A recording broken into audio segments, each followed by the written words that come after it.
至少你今天就是解隔后第一天出发，你的身体状况还好吗？还好啊。那就是现在获得无敌星星之后，有没有觉得身体跟之前有什么不一样的地方？还是会咳嗽啊。那出来前有再验一次吗？没有嘞。像今天第一天上班的心情怎么样？好像有一点忧郁。不会啊，那家人现在状况还好吗？都很好啊。市长，那现在就是出关之后有没有说要去看车吗？找时间了。他妈目前状况还好。现在是还好了。搭公车还是比较习惯。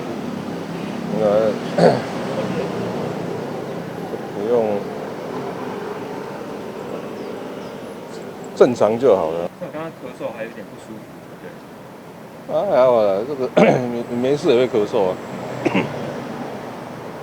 鼻塞还好了，鼻塞已经好了。那第一天上工就要去这个备询，会不会觉得比较累，还是比较紧张？还有第8年了，还有什么紧张的？那跟我们分享一下这几天当奶爸的心情好不好？什么事情是最辛苦的？有照顾什么部分吗？三餐吗？还是有什么地方辛苦？对啊，三餐都有人送来了。是外送吗？外送。